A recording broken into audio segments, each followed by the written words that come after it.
John, you've been through a variety of situations which have challenged people's resilience at home and abroad and in Scotland. Over to you. So there's lots to pick up on what both Claire and Neil have said.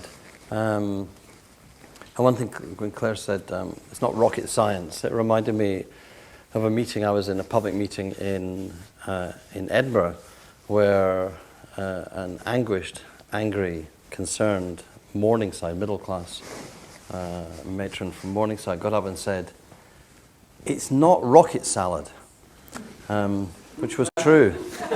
It definitely wasn't rocket salad. And I always like to think about resilience as, in strategic terms, it's having reversibility, but being able to reverse to a point and then re-advance to the objective that you're trying to get to. And that really depends on you knowing where you're going to, and that also depends on knowing where you're coming from. And I think it is really important to take the time, particularly in leadership positions, but I think for all of us, to take the time to step back a bit and go, why are we here?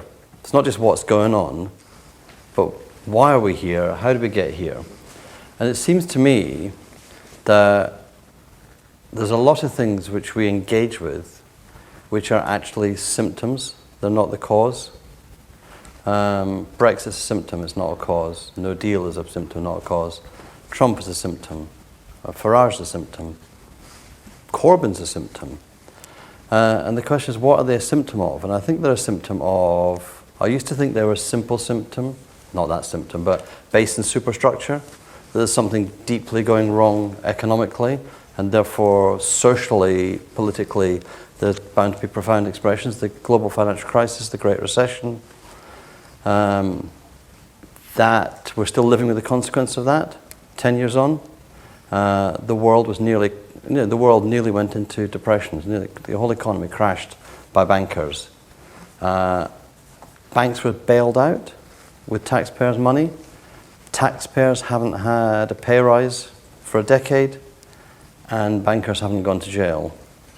Now, it's kind of quite easy to see why people would get annoyed by that. But I think it's not simply, I think, I went to the UN General Assembly last year to the circus around UNGA, and it was Labour Party conference time. I was very pleased not to be at Labour Party conference. I said to people I wasn't going to go to Nuremberg this year. However, this year I will be at Nuremberg, Brighton as they call it.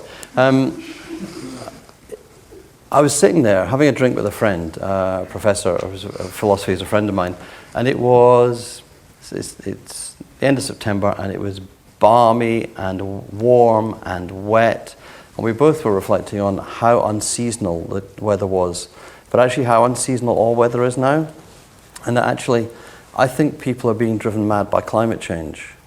I think there's a deep concern amongst the public. It's gone beyond, do you believe in it or not? There's a deep and profound unsettling feeling that it's not, there's the trope that people have, which is the younger generation won't be as well off as their parents. That's just nonsense. The younger generation will be as well off as their parents. They'll be much better off than their parents.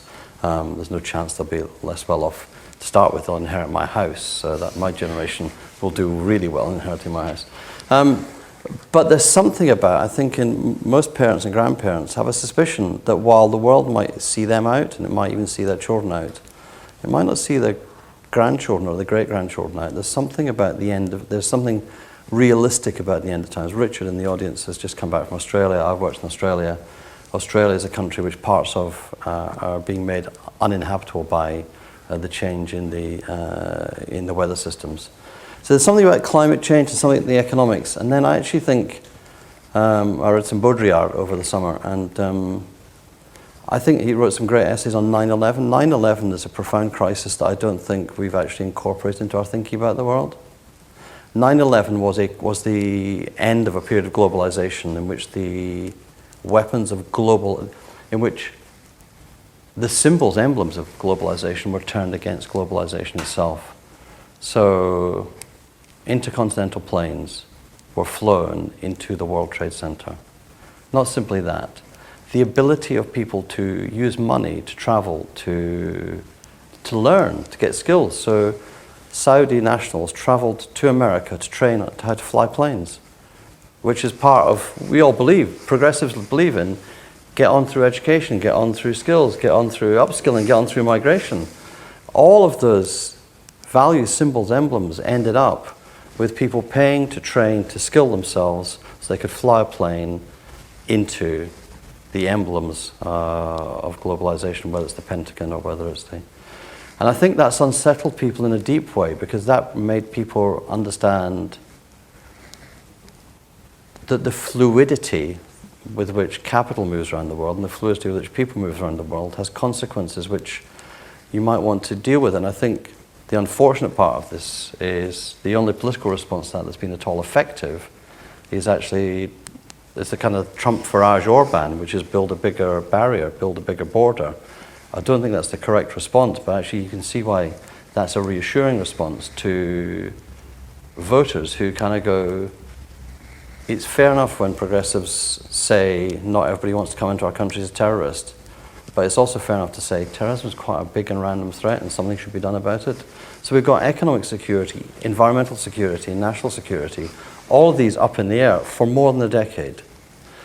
In those circumstances, the question is, where are we going? And it's kind of, at the moment, we're kind of just surviving, sort of. And I think the change element of it is quite difficult, isn't it? Because 10 years ago, driverless cars were going to be here in 10 years' time. And I reckon in 10 years' time, driverless cars will still be going to be 10 years away from us. Because there's a great book called The Shock of the Old, which is, to a great extent, talks about, I talked about jet planes. Jet engines were the invention of the interwar years. There were more horses used in the Second World War than were used in the First World War. There's a long lag in old technology. Old technology still structures, just as old habits, old cultures, old organizational habits structure us. And so where we're going is a bigger and a deeper and a harder question for us to answer. And again, are we just responding to driverless cars are going to change? What are driverless cars going to change for most people who live in most parts of the UK?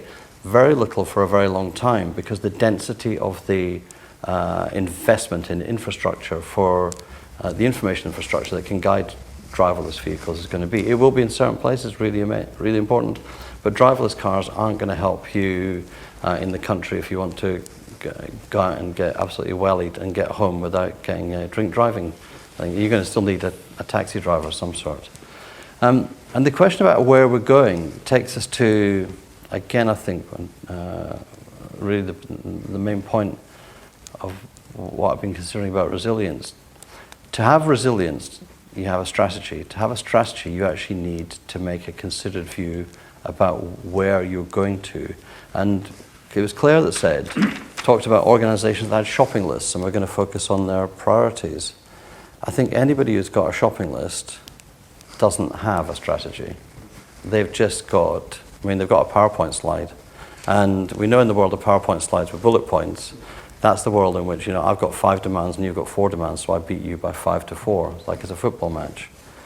The most successful organizations, the most successful leaders, the most successful strategies are in the end based on a story, based on a narrative of where I've come from, where I'm going, and how I'm going to get there.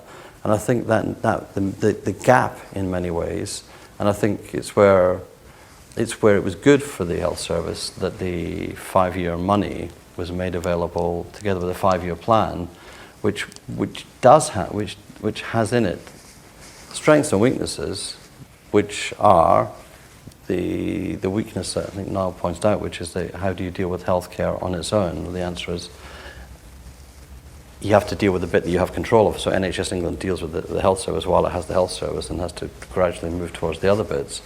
But it offered a menu of ways in which organizations could develop and grow their health economies in the local areas. It was directive, but not prescriptive. It gave you a sense of where you're going to and gave you the power to pick and choose. And I think that may well be part of where organizations are going in the future, because anybody who is involved in any part of life knows the truth of that great management saying, which is that every organization is full of people who are talented, energetic, imaginative, innovative, collaborative, excited, and engaging, except for the 8 hours a day they turn up to work in the organization.